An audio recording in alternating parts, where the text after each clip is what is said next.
श्री सदगुरु सुखराम जी महाराज की अनव्य वाणी है। हर जस पदराग सूरज तेरा चल रहा है। इस वजह के माध्यम से सतगुरुदेव फरमा रहे हैं, पांडे में चार भरण सुन्यारा, मोकू लखे कोई विरले जुग में, बहुत बसे संसारा। बामण वेश नहीं में सत्री, नामे शूद्र कहाया, तीन लोक तेरा कुल बारे, सो अवश्य में भाया।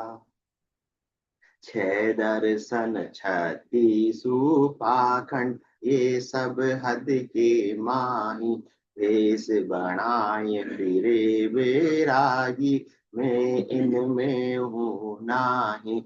हिंदू तुरक पखा मिल दोई, या मज बासन मेरा, जन सुख राम मोख में जानो, दिगन मंडल में डेरा पांडे, में चार वरण सुन्यारा। ओ पांडे चार वरण सुन्यारा। अनंत श्री सदगुरु सुखराम जी महाराज ज्ञानियों से, पंडितों से, विद्वानों से फरमा रहे हैं, जो मैं चारों वर्णों से बिल्कुल न्यारा हूँ। जब तक चार वर्ण में रहेंगे तब तक वो देहाध्यास में है, और देहाध्यास जब तक रहेगा तब तक बार बार देह धर के आते रहेंगे। आओना है तो फिर जाओना भी निश्चित है। तो जन्म का भी भारी दुख है, मरण का भी भारी दुख है। इसलिए मैं तो साधना करके अपने देहाध्यास से मुक्त हो गया हूँ, उपराम हो गया हूँ। इन चारों वर्णों में रहा ही नहीं। कौन सी दृष्टि से बोल रहे हैं? आत्म दृष्टि से सदगुरु सुखराम जी महाराज फरमा रहे हैं। देह दृष्टि से बात करेंगे, देह की दृष्टि में तो चारों वर्ण भी है, ब्राह्मण भी है, वैश्य भी है, शूद्र भी है, क्षत्रिय भी है। परंतु आत्मा का कोई वर्ण, कोई जाति, कोई मत, कोई पंथ, कोई संप्रदाय हो ही नहीं सकता है। जितने भी मत पंथ संप्रदाय है, सब यहाँ तीन लोकों में बनाए गए हैं, और शरीर के लिए सार्थक हो सकते हैं, शरीर के लिए सच्चे हो सकते हैं। आत्मा के लिए तो वर्ण कोई सरोकारी रखता नहीं है। इसलिए मैं तो अध्यास को छोड़कर उपराम हो गया हूँ, उससे ऊपर उठ गया हूँ। आत्म दृष्टि आ गई है, मैंने मेरे सच्चे स्वरूप का बोध कर लिया है। तो आप भी अपने सच्चे स्वरूप का बोध कर लो, तो आपका भी देहाध्यास छूट जाएगा। आप में भी ऐसी आत्म दृष्टि आ जाएगी। शुद्ध स्वरूप आत्मा जब भजन के प्रताप से, निज नाम के प्रताप से हो जाएगी, तो फिर शुद्ध स्वरूप आत्मा के आगे परमात्मा ही है। फिर तो ये बूंद किसमें मिल जाएगी? सागर में मिल जाएगी। दृष्टि से क्या बन जाएंगे? समष्टि बन जाएंगे। संकीर्ण से क्या बन जाएंगे? विशाल बन जाएंगे। अभी तो संकीर्ण तभी बोलते हैं, मैं ब्राह्मण हूँ, मैं वैश्य हूँ, मैं शूद्र हूँ, या मैं क्षत्रिय हूँ। ये तो बिल्कुल एक सीमित दायरा है। कहते हैं ना कि कुएं के मेंढक को, हाँ, लगता क्या लगता है? हाँ, यही मेरा पूरा बड़ा संसार है। अभी तक तो उसने क्या देखा ही नहीं, समंदर देखा ही नहीं है। इसी प्रकार से अपन देह तक ही और अधिक व्यवहार तक ही सीमित है, कि देह से मैं गोरा हूँ, देह से ये काला है, देह से मैं बलवान हूँ, देह से ये दुर्बल है, और शरीर संसार का धन मेरे पास में बहुत है और ये निर्धन है। इससे अपन तुलना करते हैं, कंपैरिजन करते हैं, और सुखी दुखी होते रहते हैं। तो सुखी दुखी होने का कारण क्या है? जब तक आत्म दृष्टि नहीं है तब तक तो सुखी और दुखी होते रहेंगे। क्योंकि दृष्टि कौन सी है? देह दृष्टि है, माया को देखने की दृष्टि है। माया में तो गड़बड़ होती रहती है। जैसे सूरज तो एक है, सूरज में गड़बड़ होती है क्या? परंतु उसकी किरणों में गड़बड़ होती रहती है। इसी प्रकार से ब्रह्म परमात्मा तो एक है, परंतु परमात्मा की माया अपने को गड़बड़ होती नजर आती है। कभी ज्यादा सुख मिलता है और कभी ज्यादा दुख मिलता है। तो परमात्मा का जिसने सच्चा स्वरूप का बोध कर लिया, अपना स्वयं का आत्म साक्षात्कार कर लिया, उसके लिए तो सुख और दुख सब क्या हो जाते हैं? समान हो जाते हैं। सारे नाटकवत हो जाते हैं, सारे झूठे हो जाते हैं। उमा कहे तुम्हें अनुभव अपना। कौन सा अनुभव करना है? अपने स्वयं की आत्मा का जिसने अनुभव कर लिया, उसके लिए तो सत हरि भजन। क्योंकि किससे अनुभव हुआ? परमात्मा के नाम के सुमरण से ही ऐसे सच्चे स्वरूप का बोध हो सकता है। बाकी कितनी ही किताबें पढ़ लो उससे होने वाला नहीं। 52 अक्षरों का कितना ही ज्ञान पढ़ लो, सुन लो, सीख लो, सिखा लो, उससे अपने सत्य स्वरूप का बोध होने वाला नहीं। जब तक 52 अक्षरों के ज्ञान तक सीमित रहेंगे तो अपने आप को क्या मानते रहेंगे? देही मानते रहेंगे। आत्म साक्षात्कार होने वाला नहीं है। और जिसको ऐसा आत्म साक्षात्कार हो गया वो तो कहता है कि उमा कहते में अनुभव अपना, सत हरि भजन जगत सब सपना। ये सारा संसार क्या है? सपना है, नाटक है, खेल है, सब अपना अपना रोल निभा रहे हैं। इससे ज्यादा कुछ भी नहीं है। आज कोई किसी का पति बना, कोई पत्नी बनी, और कल अगले जन्म में क्या वही पति रहेगा, वही पत्नी रहेगी? रहने वाली नहीं। डायरेक्टर तो किसको क्या रोल दे देवे कोई पता नहीं, और सब कुछ रोल बदल ही जाने वाले हैं। और अपन उसी को सच्चा समझकर वहीं तक सीमित रह जाते हैं और अपने आत्मा के स्वरूप को जानने से वंचित रह जाते हैं। और आत्मा के स्वरूप को जानना, अपने सच्चे स्वरूप का बोध करना केवल मात्र नरदेही को ही अधिकार है, बाकी अधिकार नहीं है। इसलिए राम विमुख संपत्ति प्रभुताई, जाय रही पाए बिनु पाई, सजल मूल जिन सरितन नाई, बरसी गए पुनि तब ही सुखाई। ये तो नर्तन तो जाने वाला है। इसमें राम जी की भक्ति करके अपने जो भीतर राम है, आत्म राम है, उसको जिसने पहचान लिया तो उसका निर्दयी में आना सफल हो गया, क्योंकि अब उसको वापस से किसी भी देह को धरना नहीं पड़ेगा। और जब तक देह धर रहे तब तक तो देह धरे अलग धोखा, साचा नहीं कोई रे। फिर तो कोई सी भी देह धर लो, भले आप मनुष्य देह को छोड़कर देवताओं के उच्च लोकों में तेज पुरुष की देह भी धर लोगे तो भी धोखा है। किसका? किसका धोखा है जवाहर आंटी जी? जमराज का धोखा है। क्योंकि वहां भी जमराज छोड़ने वाला नहीं, क्योंकि उसका काम ही देह से आत्मा को निकालना है।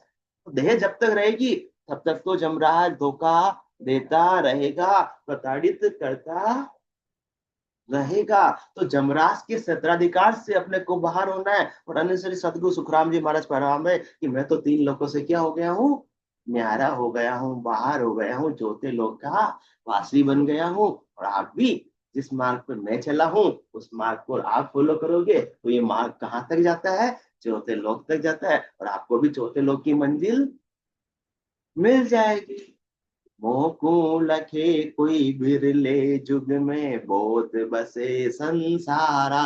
परंतु मेरे इस सच्चे केवल ज्ञान को कोई जानते ही नहीं है। सबको वही समझ में आता, वही पसंद आता है जिसको देखा जा सके, जिसको इंद्रियों से अनुभव किया जा सके, लखा जा सके। परंतु देखिए, सुनिए, गुनिए मन माही, मोह मूल परमार्थ नाई। इससे आत्मा का कल्याण नहीं हो सकता है। जो भी चीज चरम चक्षु से नजर आ रही है वो शरीर का कल्याण कर सकती है, इंद्रियों के सुखों की प्राप्ति करवा सकती है, मनोरंजन करवा सकती है सोनी जी, परंतु आत्म रंजन होने वाला नहीं है। जब तक आत्मा को आनंद नहीं आएगा तब तक तो काम बनेगा नहीं। शरीर को कितना ही खिला दो पिला दो। अजमेरा जी सर्दी में गाजर का हलवा खाया था? खाया था। तो शरीर पुष्टि को प्राप्त हुआ है, अच्छा है। ये भी खाना चाहिए, गोंद का पानी भी पीना चाहिए, घुटने भी काम करते रहते हैं, अच्छी बात है। परंतु आत्मा को भूखा का भूखा क्यों रख रहे हैं? आत्मा को तृप्ति किससे मिलेगी? आत्मा को रंजना किससे आएगा? हाँ, अपने सच्चे स्वरूप का बोध होने पर आएगा। सच्चे स्वरूप का बोध कैसे होगा? सद्गुरु विधि से, राम नाम के सुमरण के माध्यम से होगा। क्योंकि सुमरण के माध्यम से अपनी सुरता, जो शब्द रूप रस गंध स्पर्श संसार में लगती है, वो घर के भीतर आ जाएगी, घट के भीतर आ जाएगी। और घट के भीतर ही फिर ऐसा भारी आनंद आने लगेगा कि ये आनंद उत्तरोत्तर बढ़ता ही रहता है। इस आनंद में कभी भी कमी होती नहीं। बाकी संसार की माया कितनी ही प्राप्त कर ले, व्यक्ति को मिल गया, वस्तु को मिल गई, नई गाड़ी भी आ गई या नई लाड़ी भी आ गई, नई नई लाड़ी कतरा तना कोई छाव सुनी जी। हाँ, नई नई बींदनी 9 दिना को ज्यादा करो तो 13 दिन को, उसके बाद में तो वो भी चाव समाप्त हो जाता है। जब विवाह होता है तो विवाह के समय पे सगाई और शादी के टाइम पे क्या लगती है? चंद्रमुखी। और थोड़े 1-2 साल बाद अजमेरा जी सूरजमुखी। और फिर सिल्वर जुबली मना ली, उसके बाद तो ज्वालामुखी। अजमेरा साहब ने फिर याद करके बोल दिया ज्वालामुखी। क्यों? क्योंकि ये सब क्या है? माया है। माया का सुख स्थायी रहने वाला नहीं है। मन का स्वभाव ही चंचल है। मन तो बहुत जल्दी ऊब जाता है, बोर हो जाता है, उसको नई नई चीजें चाहिए। इसलिए जब शादी के पहले साल में चंद्रमुखी लग रही थी और 25वें साल में ज्वालामुखी क्यों लगने लग गई? क्योंकि मन अब उससे भर गया। हाँ उब गया है, बोर हो गया है।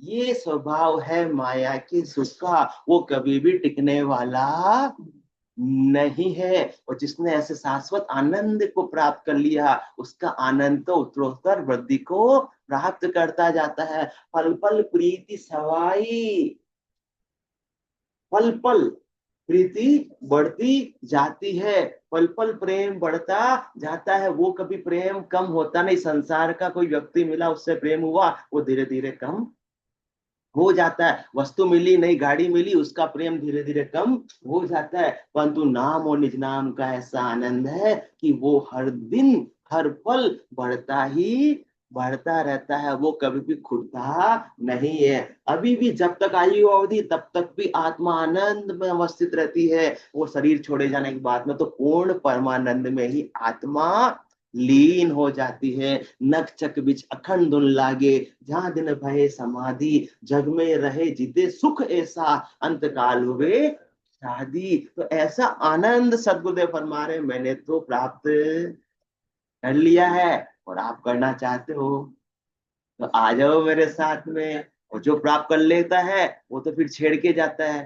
फिर गांव की 2-3 सहेलियां थी, एक की शादी टाइम से हो गई, अब वो बच्ची भी 2 सहेलियों को छेड़ कर जाती है। क्या कह के जाती है शादी के दिन? क्या कह के जाती है? थोड़ा सा हिंट बता दो, आगे मैं बता दूंगा। अजमेरा जी बता दो। हम्म। ये नहीं हाँ, बताया। ये गलियां नहीं, ये बता के आए थे शाहपुरा में अपनी सहेलियों को। हाँ, ये गलियां ये चौबारा, यहाँ आना ना दोबारा। कौन सी गलियां? ये 3 लोगों की गलियां। यहाँ सुख की अपन सोच करते हैं कि सुख मिल जाएगा, सुख कभी भी मिलता नहीं है। माता पिता के घर में कन्या को क्या कमी थी? खाने पीने को भी सब हाँ, वस्त्र भी सब दे रहे थे, पापा जी नहीं दे रहे थे। फिर भी शादी हुई तो अब पीहर जाने में कितने दिन रुकते हो? बस 4 दिन। हमारे तो वापस कहाँ जाना है? हाँ, क्योंकि पति की याद आ रही है। कोई सच्चा सुख वही प्राप्त होता है। तो ये गलियां ये चौबारा, यहाँ आना ना दोबारा, हम तो चले अपने देश, तेरा यहाँ कोई नहीं, तेरा यहाँ कोई नहीं। कल फिर पक्षी चहकेंगे, कल फिर सूरज उगेगा, सब लोग यही होंगे पर हम नहीं होंगे। ऐसी स्थिति बना रहे सदगुरु सुखराम जी महाराज अपनी, कि 3 लोग तो चलता ही रहने वाला है। जब तक कि 3 लोगों से परे चौथे लोग की प्राप्ति नहीं करेंगे तब तक आनंद में अवस्थित नहीं होंगे। इसलिए वो समझा रहे अपने को कि आपको भी वास्तव में ऐसा आनंद प्राप्त करना है तो इस देह के हद के व्यवहारों से उपराम हो जाओ। इसमें ज्यादा महत्व बुद्धि मत रखो। यहीं तक सीमित रहोगे तो हद में तो आना जाना बना रहेगा। ज्यादा से ज्यादा बेहद तक की प्राप्ति कर ली तो भी आवागमन मिटने वाला नहीं है। तो हद और बेहद से भी आगे मैंने तो अगम घर की प्राप्ति कर ली है, अनंत श्री सदगुरु सुखराम जी महाराज फरमा रहे हैं। परंतु इस बात को कोई लगता ही नहीं, अगम घर में कोई समझता ही नहीं। सब सब स्वर्ग के सुख चाहिए सबको। क्या चाहिए? स्वर्ग तक की सब तक पहुंच है, सब नॉलेज है, ज्यादा से ज्यादा बैकुंठ तक का नॉलेज है। इससे ऊपर की बात किसी को पता ही नहीं है। इसलिए मोह को लखे कोई बिरले जुग में, मौत बसे संसारा। संसार में तो बहुत सारे बसते हैं और अनेक प्रकार से जिसको जैसा ज्ञान है वैसी वो करनी भी करते हैं, परंतु करनी करने से क्या प्राप्त हो रहा है उनको? शरीर से, संसार से सुखों की प्राप्ति हो रही है, परंतु सुख कहाँ तक रहने वाले हैं? अभी बात की सुनी जी, नई लाड़ी का चाव कितने दिन अजमरा आंटी जी? 9 दिन। 9 दिन का, बस इतने ही दिन का सुख रहने वाला है। सच्चा सुख, सच्चा आनंद, परमानेंट कार्य तो चौथे लोक की प्राप्ति करने पर ही होगा। इससे साधक सुख दुख से उपराम हो जाता है। संसार में रहते हुए परिस्थितियां तो बदलती रहेगी, जब तक शरीर है शरीर में व्याधियां भी ससेगा जी आती रहेगी, किसी में रोकने का सामर्थ्य है ही नहीं। शरीर का जैसा नेचर है वैसा तो वो काम करेगा ही करेगा। एक दिन व्याधि भी आएगी, बुढ़ापा भी आएगा और शरीर नाश को भी प्राप्त हो जाएगा, उसमें कोई दोहराए वाली बात नहीं है। परंतु शरीर नाश को प्राप्त हो जाए उससे पहले जिस आत्मा ने अपने निज कर की व्यवस्था कर ली है उसको वापस से किराए के घर में आने की आवश्यकता नहीं पड़ेगी। इसलिए मोह को लखे कोई बिरले जुग में, माता का और पिता का मतलब माया का और ब्रह्म तक का ज्ञान तो सबको हो जाता है, परंतु इस गुरुपदेश का ज्ञान, इस सस्वरूप की कला का ज्ञान विरलों को ही होता है। किनको होता है? जो ऐसे शांत सदगुरु के लिए भगवंतों के ज्ञान को श्रवण करते हैं, अनुसरण करते हैं, तो घर के भीतर उनकी ऐसी रीत बनने लगती है। तो विश्वास आता है कि अजब गजब का ज्ञान मुझे पहले क्यों नहीं मिला। बाकी सब कहते हैं कि इस ज्ञान से क्या होगा, मैं धनवान बन जाऊंगी क्या? हाँ, मेरे बहुत सारी संपत्ति हो जाएगी क्या? यदि इस ज्ञान से यदि धन मिलना होता, संपत्ति मिलनी होती, तो यहाँ भी हजारों लाखों की भीड़ लग चुकी होती। तो संसार को कहते भी इससे कुछ मिलने वाला नहीं, संसार का सुख ये तो और संसार के सुखों की आसक्ति को छुड़ा देता है। तीन लोक से भया उदासी वे जन अमर लोक का वासी। टर्म कंडीशन लागू है, जब तक आप संसार से उदासीन नहीं होंगे तब तक अमर लोक की प्राप्ति भी होने वाली नहीं है। इसलिए सदगुरु समझा रहे हैं कि इस दुर्लभ ज्ञान को, इस केवल्य ज्ञान को, सार ज्ञान को कोई लगते नहीं, को समझते नहीं। सबको क्या चाहिए? हाँ, चमत्कार को नमस्कार। इसलिए क्या मैं कहूँ जगत की भाई, इनका यही विचारा, साच वचन साची चल त्यागे, बूढ़ी लगे प्यारा। क्या मैं कहूँ जगत की भाई, इनका यही विचारा। हाँ, अभी कोई सम्मेलन होगा जहाँ पर्चे खुलेंगे, वहां हजारों लाखों की भीड़ उमड़ जाएगी, पुलिस को आना पड़ेगा कि भीड़ बहुत हो गई है, पंडाल पूरा भर गया। क्या मैं कहूँ जगत की भाई, इनका यही विचार। सबका विचार यही है, हमें क्या मिल जावे? शरीर के सुख मिल जावे, क्योंकि कहां तक सीमित है? शरीर तक ही सीमित है। अपने सच्चे स्वरूप का बोध हुआ ही नहीं, अपने आप को क्या मानते हैं? शरीर मानते हैं। जी, आपका नाम क्या है शर्मा जी?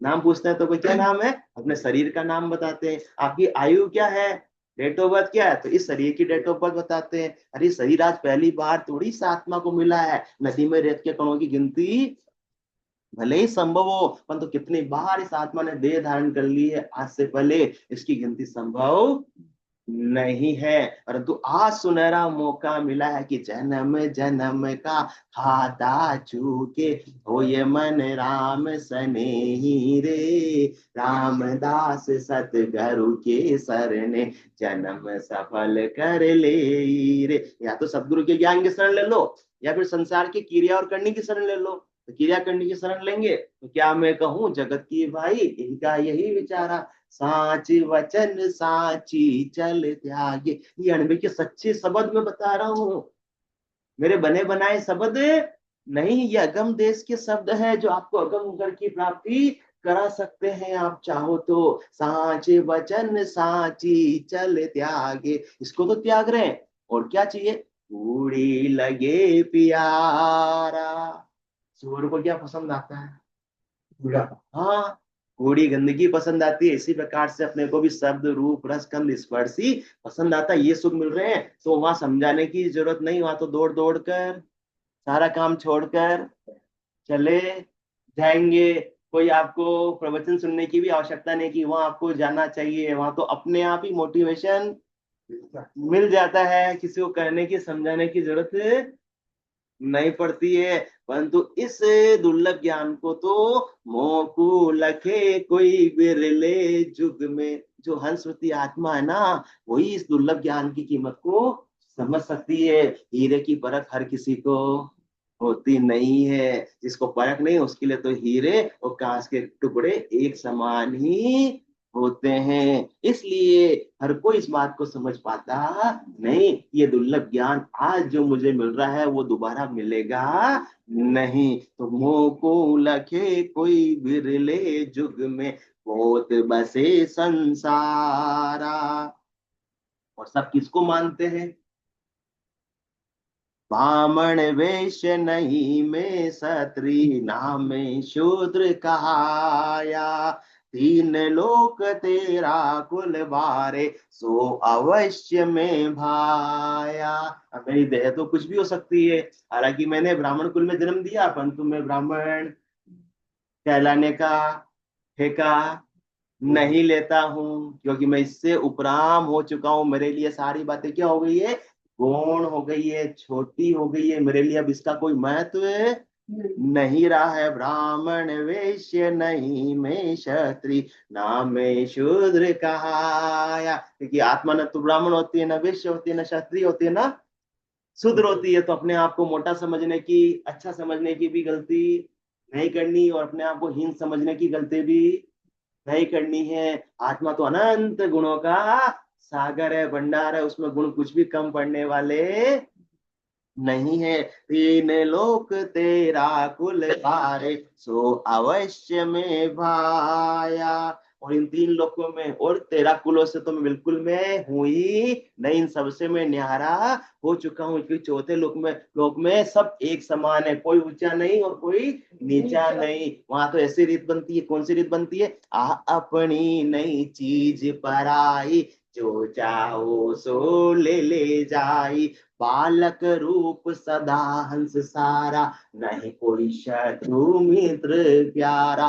काम की लोल नहीं कोई एको, मेल मिलाप करो सुख देखो। निद्रा ऋण नहीं विश्रामा, ये सुख है केवल की धामा। जिसने जित जी ऐसे केवल के धाम को प्राप्त कर लिया, वो तो शाश्वत आनंद में अवस्थित हो गया। अब उसकी रात तो दिन नहीं है, मतलब उसके सुख और दुख है ही नहीं, वो तो समान आनंद में अवस्थित रहता है। उसके लिए छोटे मोटे का फर्क भी मिट गया।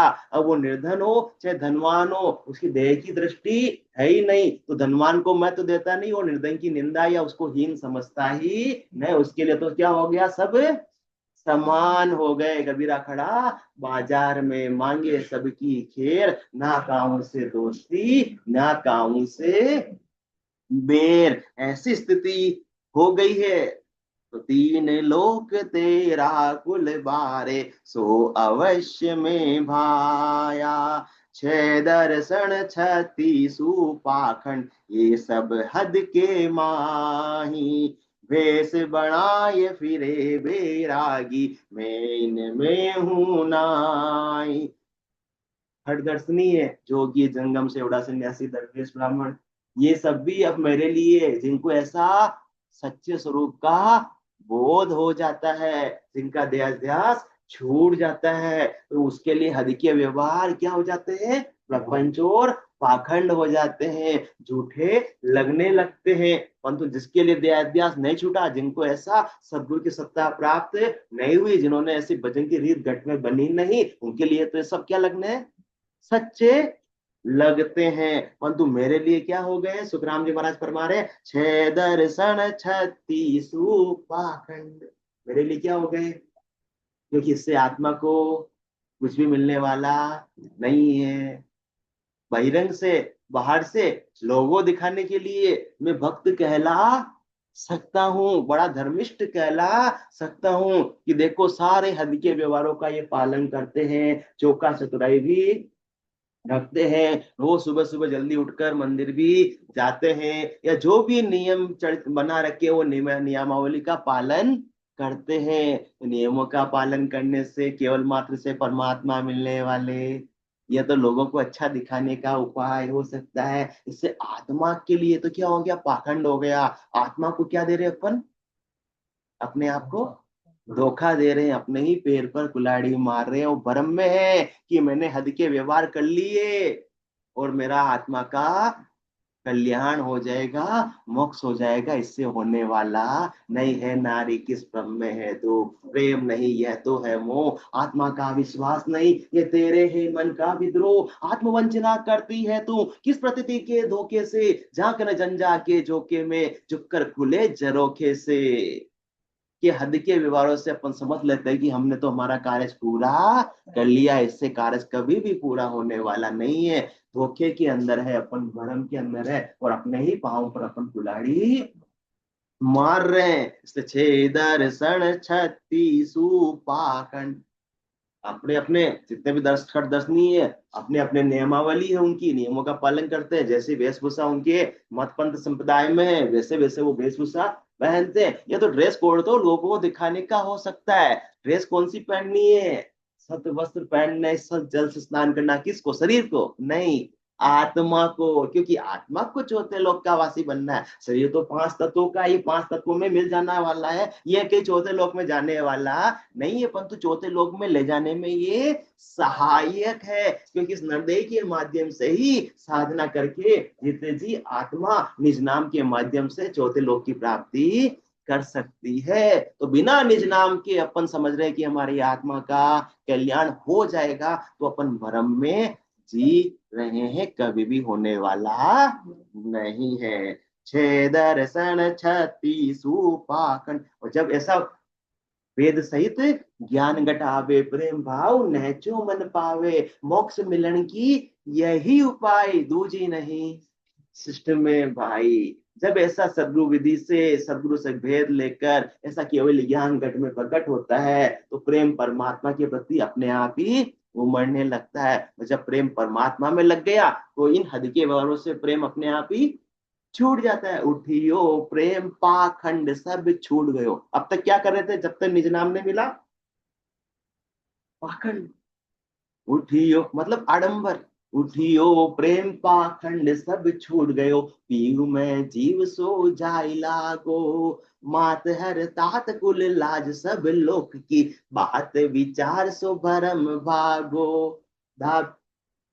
चाय जो पीव की दिल भारी लगी, दाबिया जो नहीं रहत छाने, हाल जो चाल दे नैन में पार का, मुख सु बोलिया जगत जाने, गिलगिली कंठ दिल गिर उदास से, सपने जीव जाए सुख मानू, अब नहीं बिसरू रात दिन बीच रे, कब लू सुख यो मन जाने, दास सुख राम को पीव मेला करे, ताई को मन और शीस दीजे, अनंत जन्म को बिछड़ियो जीव है, मुझे उपकार कोई आन कीजे। ये नदी में रेत के गुणों की गिनती संभव, परंतु अनंत जन्मों से आत्मा परमात्मा से बिछड़ी हुई है, उसकी गिनती संभव नहीं है। तो आज ऐसे केवली भगवंत संत सदगुरु केवली भगवंत अपने को ऐसा दुर्लभ केवल्य का ज्ञान बख्शिश कर रहे हैं। ये दुर्लभ केवल्य ज्ञान इस आत्मा को अपने पति स्वरूप परमात्मा से मिला सकता है। इसके अलावा सब क्या है, प्रपंच और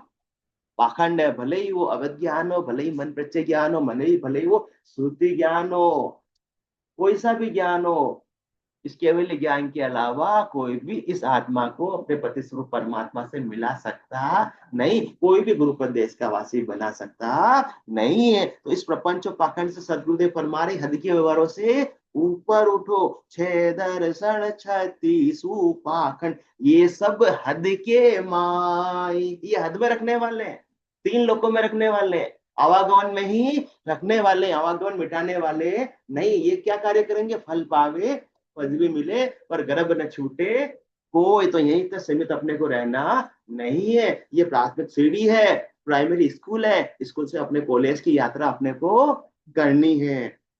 वेश बनाए फिरे बैरागी, मैं इनमें हूं नाई, केवल मात्र शरीर से बैराग धारण करने से जमराज छोड़ने वाला, यमराज तो किसकी मर्यादा मानता है? इस भेष की नहीं मानता, वो निज नाम की मानता है। इस आत्मा को निज नाम का भेष पहनना है। तो फिर जब माने मर जा चाल पासे नहीं आवे, दूरा सु डंडो साधका दर्शन चावे, जब जाकर वो मर्यादा मानेगा, जब नो ड्यूज सर्टिफिकेट धर्मराज देगा, नो ऑब्जेक्शन सर्टिफिकेट देगा, तब आत्मा 3 लोगों से परे चौथे लोक की प्राप्ति करेगी। कि जब निज नाम के पराक्रम से सारे पाप भी कट जाएंगे और सारे पुण्य भी कट जाएंगे, एक भी कर्म शेष नहीं रहेगा, तो नो ऑब्जेक्शन सर्टिफिकेट मिल जाएगा। और बाकी हद के व्यवहारों से तो क्या होना है?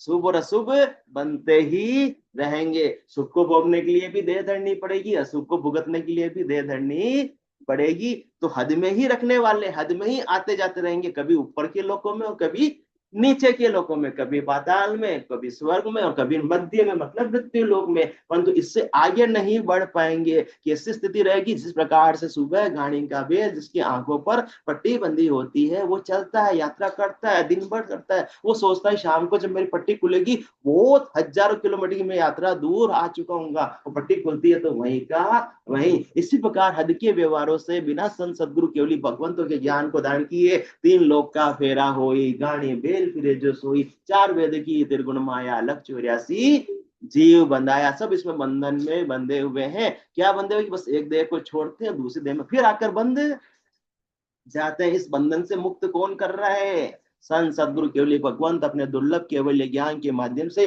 निज नाम बख्शिश करने के माध्यम से अपने को इस बंधन से मुक्त कर रहे हैं। इसलिए भेष बनाए फिरे बेरागी, मैं इनमें हूं नाई। केवल मात्र भेष बना लिया और अपने अपने मत पंथ संप्रदाय के कपड़े पहन लिए, तो मैं तो इसमें हुई नहीं। क्यों? गुरु सुखराम जी महाराज ने कोई रंग मंगाए कपड़े पहने ही नहीं, वो तो सामान्य गृहस्थ के ही कपड़े पहनते थे। और अन्न जल की काया है तो अन्न जल को देना पड़ेगा, तो उसके लिए आजीविका उपार्जन का कार्य भी करते थे। जो उनको गृहस्थी करना, व्यवसाय करना, अन्न का व्यवसाय करना, वो सारा काम वो करते थे। और साथ में ऐसे केवल्य की भक्ति, तो अपने को भी ये शिक्षा दे रहे हैं कि गृहस्थ में रहते हुए आप अपनी आत्मा का कल्याण कर सकते हो। इसके लिए आपको बैरागी बनने, शरीर से वेश धारण करने की, घर को छोड़कर वन में जाने की कतई आवश्यकता नहीं है।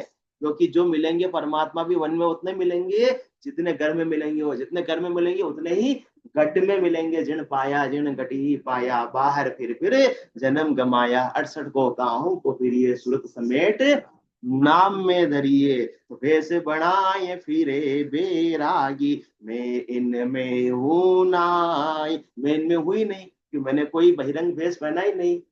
और जो भेष बनाकर पहन बन गए, क्या बन गए? महंत गद्दी धारी। किसने बनाया उनको? गृहस्थियों ने मिलकर बना दिया। तो केवल मात्र भेष पहनने से चौथे लोक की प्राप्ति होने वाली नहीं है। ये तो ड्रेस कोड है, कोई भी पहन सकता है।